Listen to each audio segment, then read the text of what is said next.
Welcome back to another video about real estate and the stock market. Today we're going to be taking a look at the S&P 500 index relative to the Case-Shiller Median Home Value Index. And what this essentially is measuring is whether the S&P 500 is outperforming real estate. And we're going to look at some historical sort of trends, numbers, and kind of see where we are at, if this cycle is repeating previous ones, and whether or not we are in a potential territory where stocks are overvalued relative to real estate.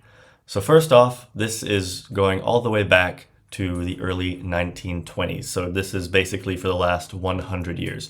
And you can see this is the Great Depression that occurred in 1929 when the Dow Industrial Index, which was the primary stock market back then because tech didn't exist, obviously, and that dropped 85-90%. And you can see even though home values dropped during the Great Depression, obviously there was like 20% unemployment during this period of time, stocks dropped a substantial amount more relative to home values. And you can see it kind of took a very long time for stocks to tremendously outperform home values again.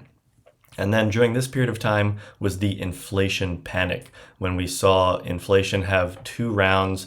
It went to like 12% and then 18%. And during this period of time, we saw interest rates and mortgage rates go up to 15, 16, 17%, yet still stocks crashed relative to home values. You can see here we had a wave down, stocks recovered a little bit against house prices and then continued trending down. And then of course we had the dot-com bubble. I will zoom in here a little bit so you can kind of see a little more what's going on. We had the dot-com bubble where tech was a huge factor in the stock market. It was the birth of the NASDAQ, birth of funds that were following tech stocks, and there was a massive bubble.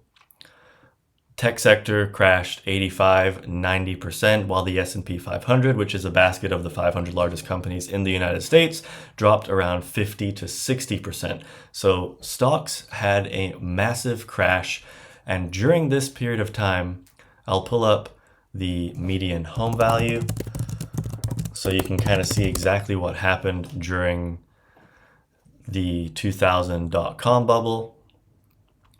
And here we are in the year 2000. Home values actually went up during this period of time. So not only did stocks crash between 50 and 90%, some companies don't even exist anymore. There were a lot of companies making no money and had extreme valuations, but home values actually went up. So had you been following this tracker and said, you know what, this could be a time to potentially de-risk out of the market, even if you did it leading up to 2000, maybe mid-90s, even around here. What is this, 1995? This would have been a great time to de-risk. Sure, you would have missed out on a few years of tech stocks having enormous gains, going up 100%, but you would have avoided the 85-90% crash that occurred during this same period of time. Now, obviously, hindsight is 20/20, but what we know for certain is that the S&P 500 was extremely overvalued relative to home prices. In fact, if you follow this metric, it was at a 15x compared to home values. And then the financial crisis, you can see here during this period of time, this is actually when home values were going up tremendously. So and stocks were also going up tremendously leading up into the financial crisis. Tech stocks, no, but a larger basket of stocks, yes. And this remained pretty flat because they were kind of performing at the same level. And we know the financial crisis was caused by bad mortgages. Home values absolutely plummeted. But what you'll see is that the stock market dropped even more than home values. So we had a recession that was caused by real estate, and the stock market dropped even more. So it would have been better to own a home, obviously, if you had a mortgage you could afford, than being in the stock market. And then we had a recovery. Banks were bailed out. All the banks that had massive losses got all their money back. most of them anyway, or were just bought out by competitors, and the stock market carries on outperforming for the next 15 years, essentially. And in 2022, we had a recession scare. This is when stocks dropped about 30%, and we had the beginning of the Fed raising interest rates. Stocks dropped more than house prices. And in 2022, we know the median home value, this is kind of when the national median home value sort of peaked, and yet stocks dropped more than home prices. And then we had a massive recovery, and where we are at right now, stocks are the most overvalued in history, sitting at over 20x. So what does this tell us? This tells me, anyway, that it is probably a good time to de-risk from markets.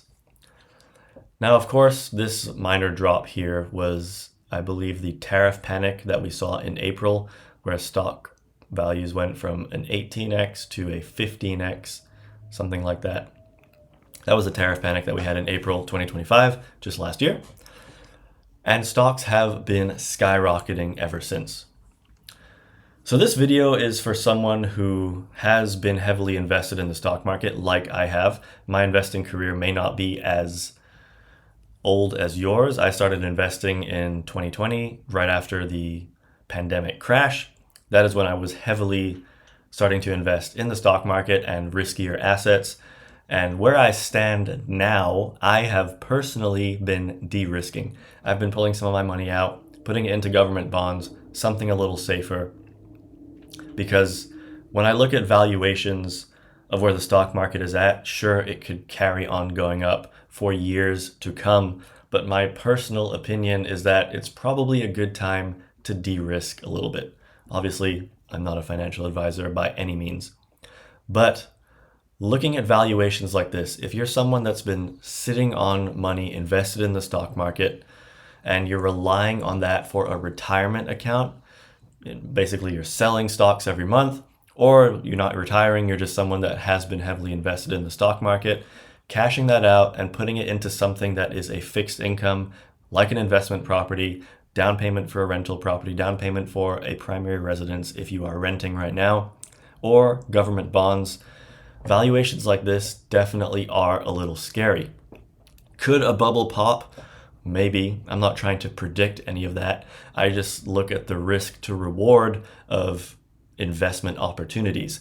And right now, I personally see real estate as a better risk to reward ratio relative to stocks right now.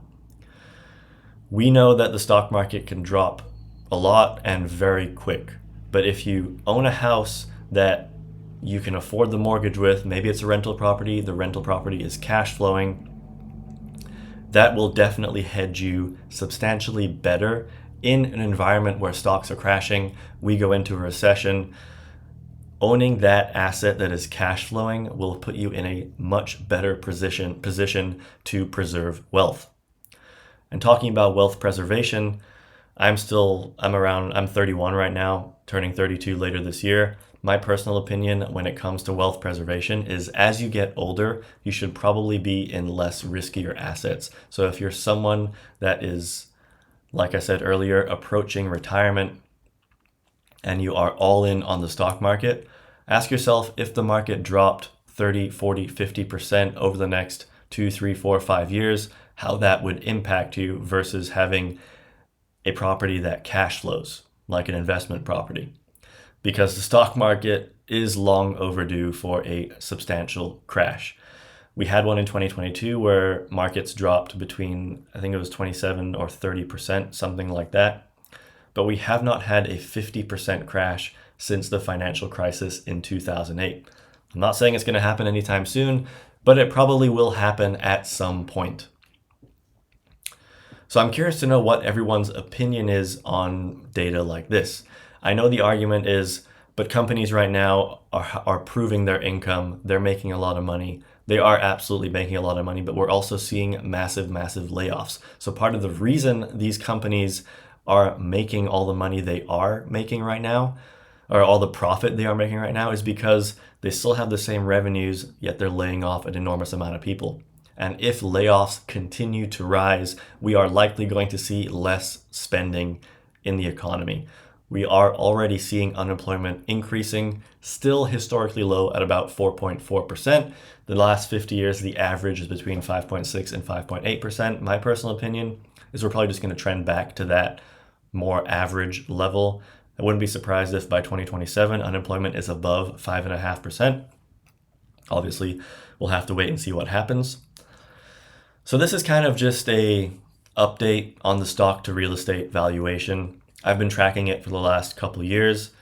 I think I started tracking it in right before 2022, and it's been kind of interesting to see how the stock market does go through periods where it crashes against real estate, and we can see going all the way back to the Great Depression that it was doing the same thing. It went through periods of being massively overvalued relative to home prices, and without fail, they come back to more of a normal level. It's interesting that even in the 70s and 80s, when we had a inflation scare, that stocks still bled against home prices. Keep in mind, during this time, mortgage rates were between 15 and 18%. So you had massive monthly payments for home prices. Sure, they were substantially cheaper than they are now, but to imagine stocks crashing against the average home price while you have 15, 18% mortgage rates is kind of crazy to think about. And the dot-com bubble is sort of more resembles what's happening right now. You had this kind of slow uptrend for stocks outperforming home prices, even though home prices were going up during this period of time. And then the tech sector absolutely had an enormous inflow of investment. And then without fail, it crashed. And we saw this trend going back the last 100 years. Stocks always have a huge outperformance against home prices, and then they have a correction, or in this case, a substantial crash.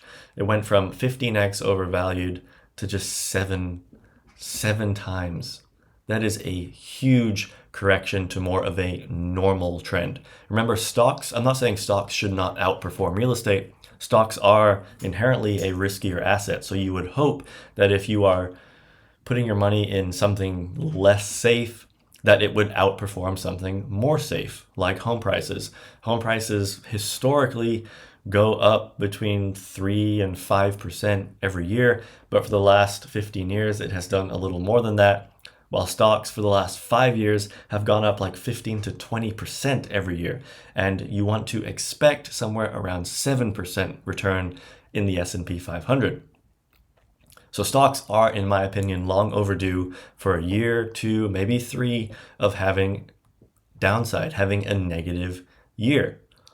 Because it's just normal. It's always happened in the stock market. You can't go through periods where the stock market is extremely overvalued objectively without having some sort of correction. And we can see relative to home prices, stocks are massively overvalued. I'm not saying they can't get even more overvalued. I'm just saying at some point, this is probably going to trend down here.